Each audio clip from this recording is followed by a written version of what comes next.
the RSNA. This is the Radiology Artificial Intelligence Podcast. My name is Paul Yi, and I'm a radiologist at the University of Maryland and co-host of the podcast. And my name is Ali Tejani, and I'm a radiology resident at the University of Texas Southwestern Medical Center and co-host of the podcast. Each month, we dive into the hottest topics in radiology AI and talk with leading experts, thought leaders, and movers and shakers in the field.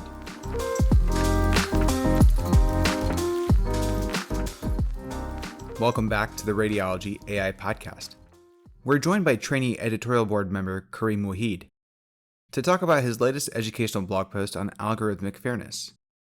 This is a complex topic, but Dr. Wahid breaks it down to understand the basic principles, relevance to AI research, and performance metrics to quantify fairness. Kareem Wahid is an MD PhD student at the University of Texas MD Anderson Cancer Center. He is currently pursuing a postdoctoral fellowship before returning to his last year of medical school. His current research is focused on human-machine interaction for AI tools in radiotherapy. Welcome, everyone, to the Radiology AI Podcast.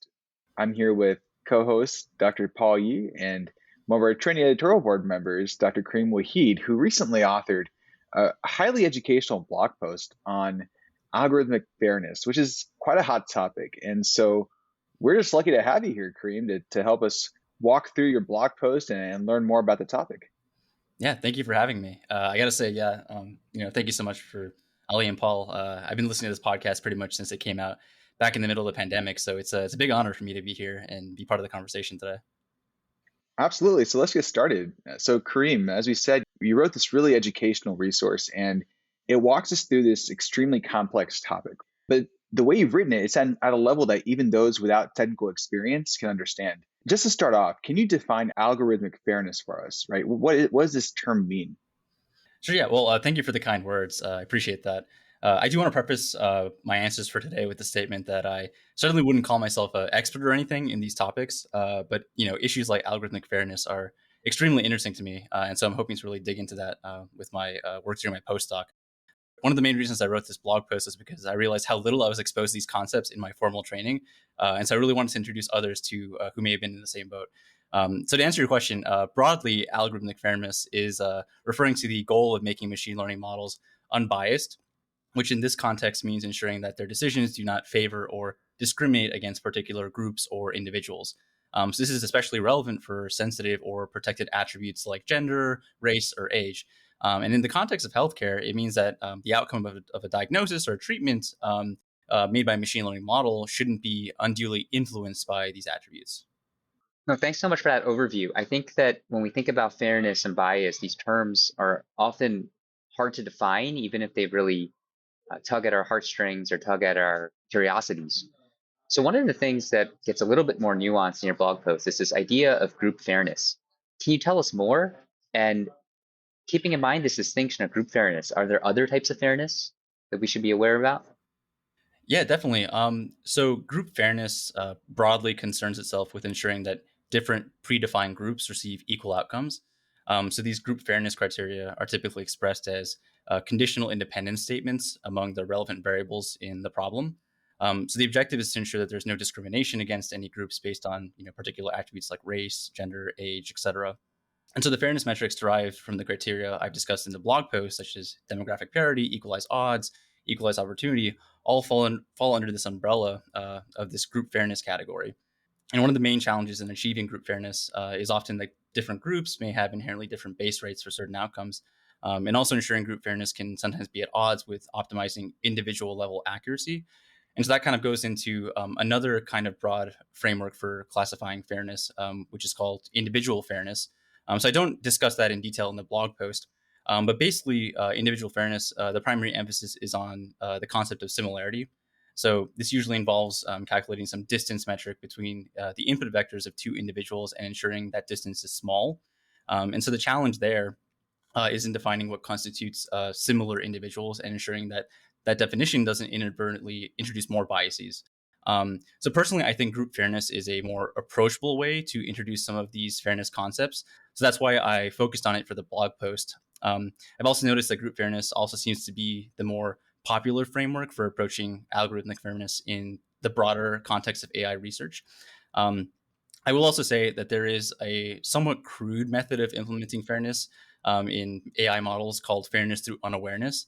And so, like its name suggests, this method disregards any specific protected attributes by excluding them explicitly from the model. However, there's been plenty of research to show that even if we ignore sensitive attributes and other variables adopted in model development, um, these still end up showing up as issues by potentially other proxy variables. So, for example, zip code in the U.S. can often act as a proxy variable for race, and consequently, this concept of fairness through unawareness is losing traction within the field. And I'll also say one last thing on that. So, Dr. Judy Chichoya, who's one of our fearless leaders in the Radiology AI editorial board, has a pretty famous paper in the Lancet Digital Health showing how sensitive attributes like self-identified race can be picked up inherently by deep learning networks from images alone. So this kind of reinforces this notion that fairness through unawareness probably has limited uses if most of these deep learning models can pick up that signal either way. And yeah, quick plug, if anyone's interested in this stuff, go read pretty much anything by Dr. Jichoya. She has a lot of interesting papers on algorithmic fairness and bias. I'll second that. I think any paper by Dr. Choi is absolute gold. So Yeah, I highly encourage that.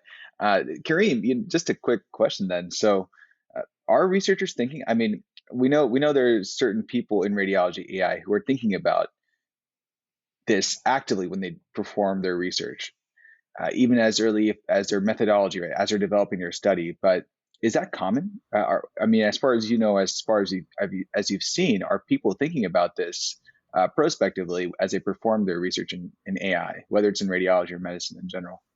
Yeah, so it's definitely a topic of increasing interest. I think it's relatively underexplored within the broader AI community and within like medical AI. There is an increasing push to try to find standardized ways to report some of these fairness criteria and fairness metrics, but it's definitely an underexplored issue. And so, in the blog post itself, I go through a very simple framework where it's essentially a binary classification scheme with only two mutually exclusive demographic variables. But naturally, as you move to more complex problem spaces, it becomes a way more complicated problem with a lot of more considerations. And so defining, metrics and criteria to kind of quantify that is still a very much active realm of research, within the broader AI community and definitely within the medical AI community.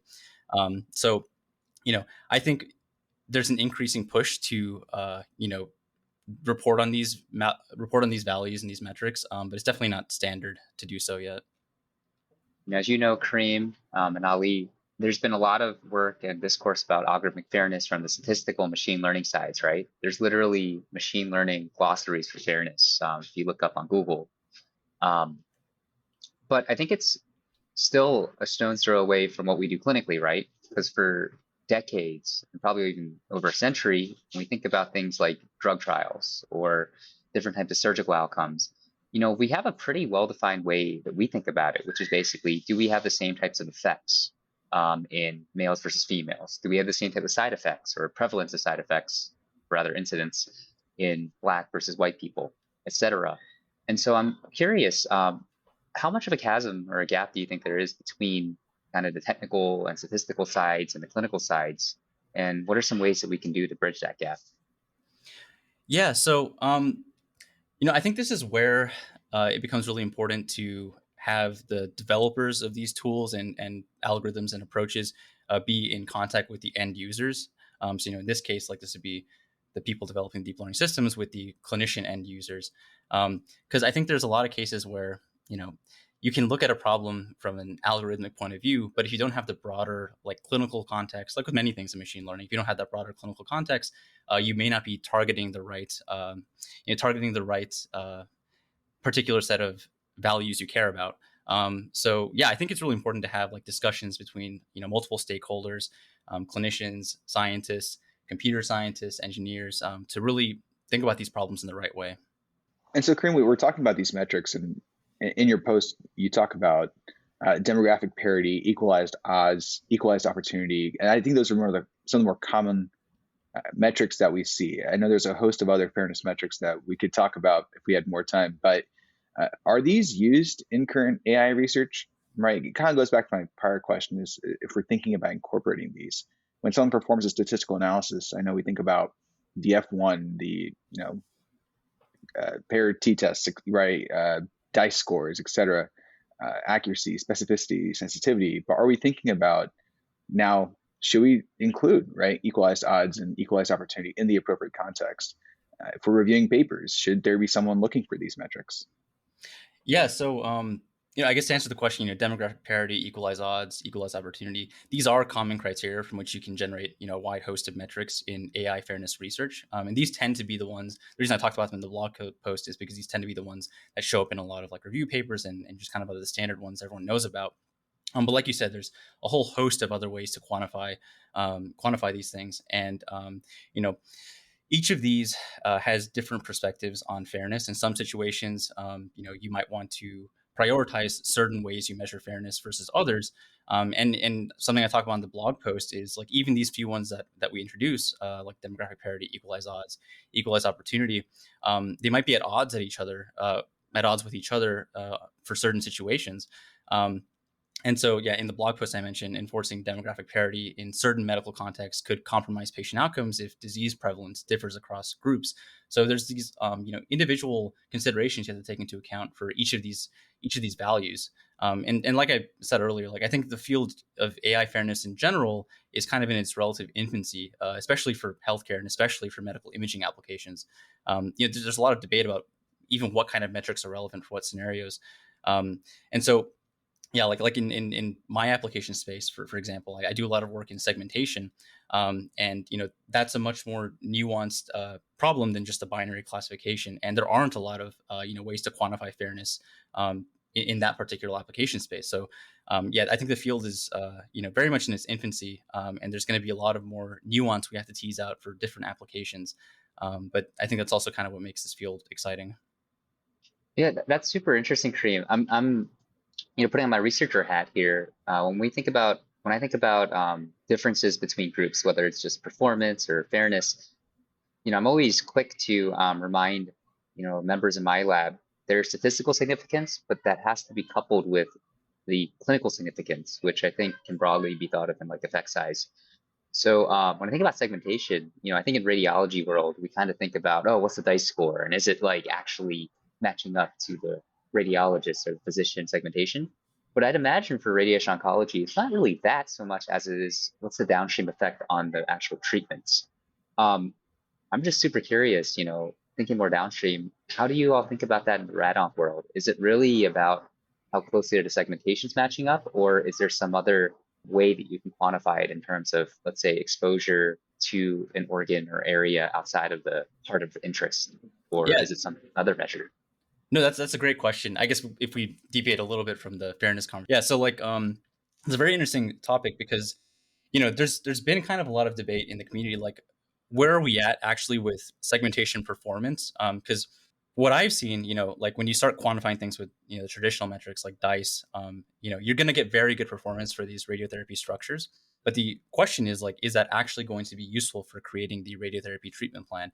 And so there's been a bigger push to try to, find ways to quantify your segmentation, not just in terms of geometric overlap, like with DICE, but also in terms of, is it actually covering areas with appropriate dose? Because these are going to be areas you target with, radiation dose for the healthy tissues and the tumor.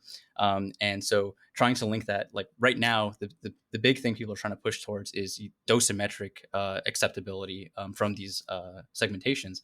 And it's interesting because we've been so hyper focused on geometric performance as a field, but there are definitely other avenues that we should be pursuing. And that kind of goes back to the topic of algorithmic fairness. Like, we can be hyper focused on certain things, but at the end of the day, we have to ask, are we implementing these technologies in a way that is going to lead to actual clinical benefits for the patients? And, in this case, like particular subgroups that may be marginalized. Kareem, that's absolutely fascinating. And I'm kind of like Paul was saying, I guess I haven't had too much experience in rad-onc, so this is all very enlightening. And a quick question to follow up here that I'll ask you is, it can help. I think it can help to have examples of those differences that you mentioned. Can you think of any, or can you share some with us that you see more commonly in rad-onc, where there actually is a difference in downstream outcomes for more marginalized groups, or even between other sensitive attributes, patients with different sensitive attributes, right? Like, how does this translate to clinical care in Radonc, for example? Yeah, well, so one of the interesting things, note for the podcast, I guess, like I'm kind of just speaking from my experiences here, so I also don't want to speak out of turn. But like, what I've seen is there's a big push to put a lot of these auto segmentation tools into low and middle income communities. But we're building a lot of these models based on large historical institutional data from large academic medical centers in the U.S. And naturally, like those demographics aren't going to match up with the demographics of low middle income countries. So I think, yeah, like trying to integrate these fairness metrics, at least as a first kind of step towards seeing if the tools we're generating could lead to unnecessary harm to communities or individuals that we're not thinking about at the moment. I think that'd be really important to look into. One thing I've been thinking about is we talk about fairness and bias, and a lot of times it's kind of in these siloed laboratory settings, right? Like, what's the AUROC? Then, if we pick a threshold point, what's the sensitivity and specificity? And all of those things are going to go into things like equalized odds, and equality of opportunity. But I'm curious, have you thought about how this is going to be operationalized? Because I think at the end of the day, my personal opinion is this is going to be as much about the legislation and regulatory kind of policies that are passed as much as all of the technical components. And maybe that's to your point that we're in such a state of infancy in this area that we need to get all the stakeholders, not just clinicians, not just technical people, but lawmakers, people on bioethics sides. I'm just curious if you had any thoughts in that kind of realm of the broader context. No, that's a super interesting point and super important one too.